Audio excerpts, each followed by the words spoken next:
Assalamualaikum warahmatullahi wabarakatuh. Teman-teman, ini video kedua saya. Kemarin teman-teman sudah menyaksikan video pertama saya. Ini sekedar mungkin informasi atau intinya video kali ini saya ingin jelasin. Ini tapi sesuai pemahaman saya ya. Mungkin kalau saya salah, silakan teman-teman koreksi. Jadi gini, kalau kita melihat akhir-akhir ini tentunya banyak teman-teman kita, mungkin banyak orang dimanapun, di beberapa tetangga kita, tetangga sebelah, informasi di sosial media, semua menyebutkan banyak sekali kematian mendadak, tiba-tiba meninggal. Ya, saya tahu, Anda pun juga tahu.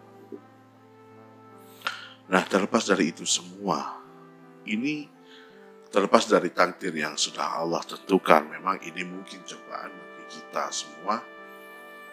Mungkin dengan adanya takdir Allah seperti ini, kita disuruh lebih mendekat lagi kepada Allah. Kita disuruh lebih dekat lagi lah sama Allah. Lebih mesra mungkin sama Allah. Menurut saya teman-teman, ini kalau kita bicara tentang COVID, ini karena saya kaitannya dengan COVID gini.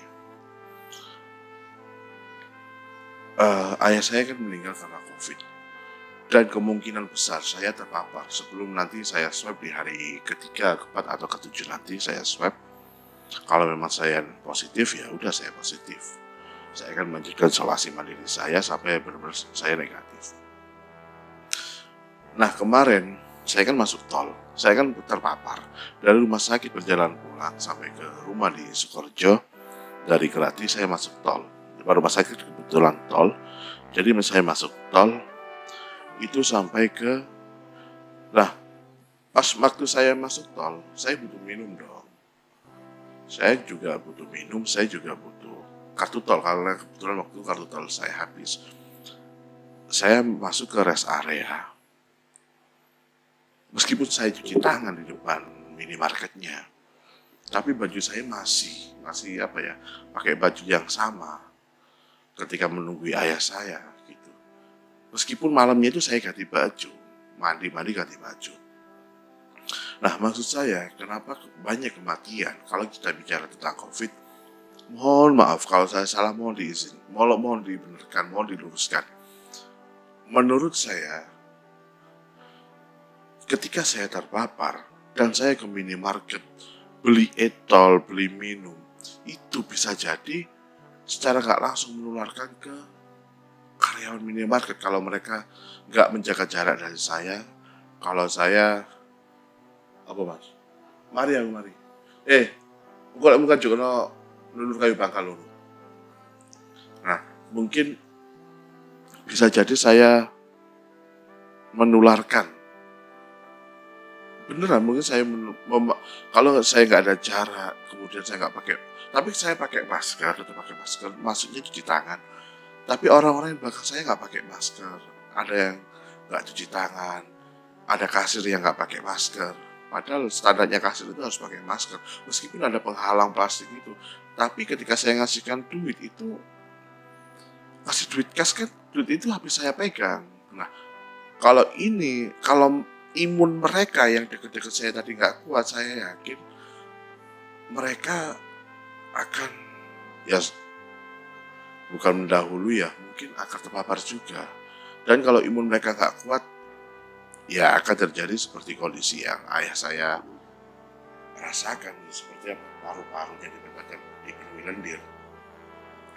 Kembali lagi, kalau keluar rumah, habis keluar rumah saya cuci tangan, mandi, bersih-bersih semua, baru nemui anak istri. Jangan kebalikannya, saran saya gitu. Kenapa? Kalau kita udah bersih, kemudian masuk rumah, itu meminimalisir virus-virus yang memapar ke kita, itu tertularkan ke keluarga kita. Apalagi kalau di dalam keluarga kita itu imunnya ada yang gak kuat, gitu kan. Nah, saran saya buat teman-teman, dengan adanya virus corona ini, anggaplah itu COVID, anggaplah ini corona, teman-teman nggak usah takut. Yang perlu teman-teman pikirkan gimana caranya teman-teman tetap bahagia, tetap berpikiran bahagia, teman-teman tetap senang lah. Jangan sekali-kali berpikiran terlalu takut kepada virus. Nggak usah. Karena itu udah takdir Allah gitu loh. Ini juga udah kehendak Allah. Jadi teman-teman nggak usah khawatir. Saya takut gini, takut. Nggak usah, itu semua kehendak Allah. Tapi sebagai seorang muslim, hendaknya kita itu menjaga diri kita dari untuk tertular atau menularkan semua penyakit. Menurut saya gitu. Kalau kita nggak takut tertular, setidaknya jangan membuat orang yang kita sayangi, jangan membuat keluarga atau orang sekitar itu tertular karena kebodohan kita untuk menularkan. Gitu. Misalnya nih, saya nggak takut tertular. Saya ke minimarket nggak pakai masker, tangan kosong. Ada orang yang terpapar masuk. Ini terpapar loh ya. Tiba-tiba orang deketin saya. Nempelah khusus itu ke baju saya. Saya masuk rumah langsung meluk anak saya. Langsung meluk istri saya. Anggaplah gitu. Kalau keadaan istri saya imunnya nggak kuat, anak saya nggak kuat, itu bisa terpapar dan bahkan menjadi berbahaya. Ketika imun mereka benar-benar nggak kuat, apalagi ketika mereka mempunyai penyakit bawaan. Sehingga akhirnya mereka ya non sewu. Ya gitu, dengan tahu sendiri. Saran saya, kalau dari luar rumah ya gimana caranya? Ketika masuk rumah, tubuh kita udah fit lagi. Ketika masuk rumah, tubuh kita udah nyaman, udah enak. Saran saya sih gitu. Makanya melihat, kan belajar dari meninggalnya ayah saya kemarin dan ketika saya yang terpapar ini masuk ke minimarket dan melihat orang-orang yang nggak pakai masker, khawatirnya orang-orang yang nggak pakai masker yang jaraknya terlalu dekat itu menularkan ke anak istrinya atau ke orang lain dan tanpa disadari ya menurut saya tiba-tiba imunnya anjlok, satu lagi si oksigennya anjlok dan akhirnya meninggal gitu kan. Jangan sampai hal seperti ini terjadi ke teman-teman semua, bahkan ke keluarga teman-teman semua. Ayo kita mulai menyadari, ayo kita mulai menurunkan ego masing-masing, ayo kita fokus gimana caranya kita bersama-sama memerangi virus ini.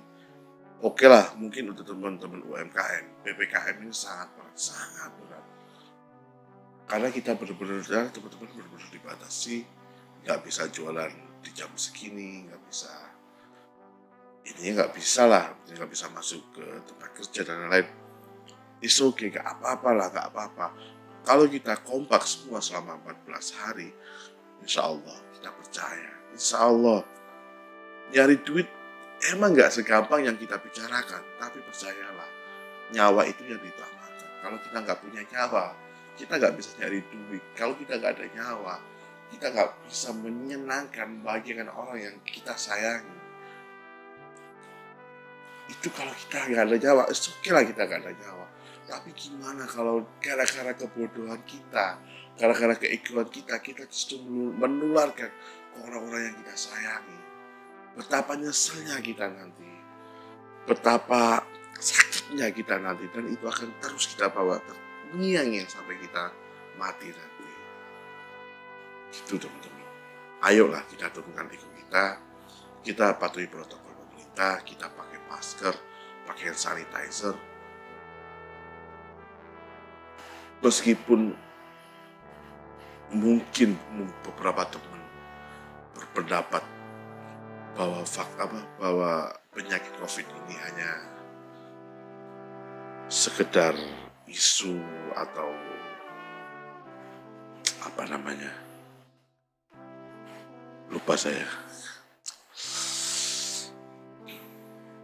lupa saya sudah dibawain. Ya itulah. Tapi terlepas dari itu semua, ayolah kita saling menjaga dan ayo keluarga kita dijaga. Penyakit ini benar-benar ada. Penyakit ini yang dinamakan COVID benar-benar ada. Benar-benar nyata. dan ini ada di sekitar kita. Ayo kita saling gotong royong, saling kompak. Ayo kita saling menjaga kesehatan keluarga kita masing-masing. Itu saja video dari saya saat ini. Mungkin nanti atau besok saya akan vlog di sekitaran tempat saya isolasi ini ya. Jadi biar teman-teman tahu gimana sih isolasi saya. Ini hari pertama, kemarin sih setengah hari, ini hari kedua 1,5. Mungkin besok kita akan nge-vlog gimana sih kalau kita berjemur, gimana di luar ruangan gitu ya. Ya udah, itu saja dari saya. Terima kasih. Assalamualaikum warahmatullahi wabarakatuh. Semoga saya dan Anda dan keluarga kita semua selalu dalam lindungan Allah SWT. Amin.